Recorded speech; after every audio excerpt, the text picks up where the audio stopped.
Modern women will die alone. This is a sentiment that we've been hearing a lot on social media, and some modern women will die alone, and maybe some modern men will too. Today's video is inspired by a DM that I got, which read, "We are all waiting on the perfect opportunity to come to us instead of taking someone with great core values and morals, good head on their shoulders, and then helping them build whatever extra skill you want. A bunch of imperfect people waiting on the perfect person." The idea of chasing perfection is one of the biggest issues that I have with a lot of dating and relationship platforms nowadays. When we get to having these debates online, a lot of it is finger pointing and talking about their flaws. This video was titled "Modern Women Will Die Alone," and I can guarantee you that a good chunk of men clicked on this video in hopes of hearing me go in on women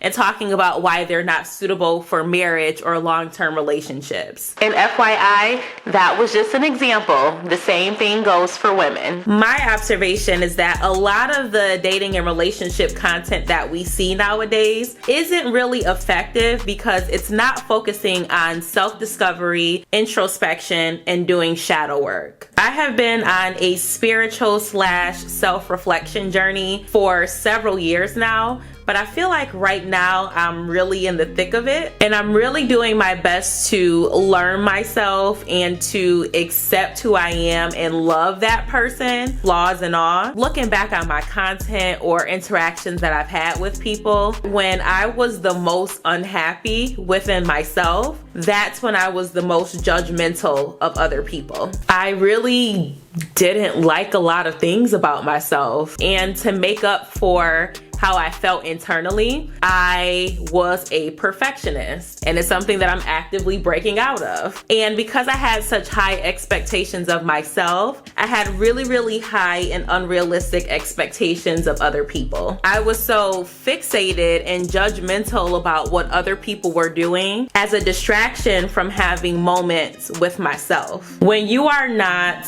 happy within yourself, having those moments of isolation where you really have to sit with your thoughts, your feelings, reflecting on what you did, what you didn't do, what you're not happy with within yourself, that can be very detrimental to your well-being. So to alleviate those feelings of, I don't like myself, I don't like the person that I am, it's easier to focus on other people and what they may be doing wrong so that you can feel better about yourself. We've talked about this on my channel before, but this actually ties into the social comparison theory. In order for us to develop a sense of self-worth or to assess our self-image, we compare ourselves to other people to figure out where we rank in comparison to others. And to feel better about ourselves, we may subconsciously do a downward social comparison, which means that you judge people who you see as being beneath you. You point out their shortcomings to feel better about the shortcomings within yourself. I say all of that to say that most folks out here are not happy within themselves, expecting perfection out of other people, pointing out their flaws. This all ties into the dynamic of hyper-awareness versus self-awareness. When you're self-aware, you understand that you are flawed as well, and you own that. When you're hyper-aware, you're overly focused on what everybody else is doing without taking the time to figure out what you're doing. So all of the people who are on podcasts, on other social media platforms, constantly talking about what a specific group of people are doing, they're not content with themselves. The people who are in the comments saying nasty things about a group of people, they don't love themselves. My philosophy is that anything in excess will need to be released. When you are genuinely happy, you radiate that happiness. Your soul is so full, you have so much positive energy that you can afford to share that with other people without feeling like you're being depleted. But when we are not happy, we're not fulfilled, we have so much anger, sadness, negative emotions just bottled up inside that we have to release it, and that's often projected onto other people. We're stuck in this whirlwind of wanting instant gratification, and therefore sticking in a situation with someone who has potential and really could make you happy, that's non-existent because we want them to come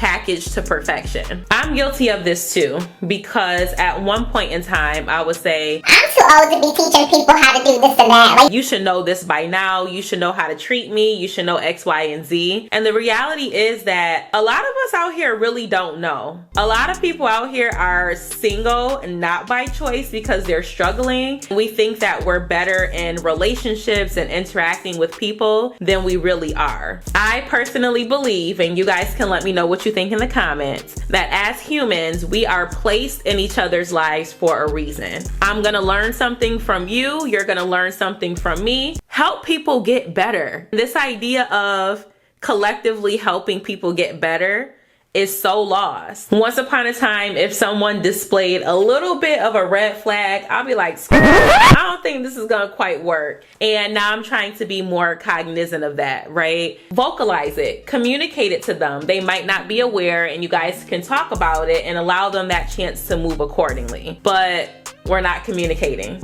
We're fornicating, but we're not communicating. No, but in all seriousness, I think I'm just in a space where it's like, how do you make my spirit feel? When we're 70, 80 years old, will I still be able to laugh with you? You might have been raised in a way where you weren't taught certain qualities and traits of how to have a healthy relationship, but are you willing to learn? Can we build with each other? Do we bring out the best parts of one another? Am I able to give you feedback about yourself and you be receptive to it? Are you able to give me feedback about me and I be receptive to it? Am I happy within myself? Am I providing the qualities to another person that I'm expecting them to give to me? Are we both consistently doing the work to check ourselves and make sure we're not pointing fingers at other people when our hands aren't clean? But unfortunately, these are not the conversations that we are prioritizing on platforms that are supposedly geared toward building healthy relationships. How can you focus on finding someone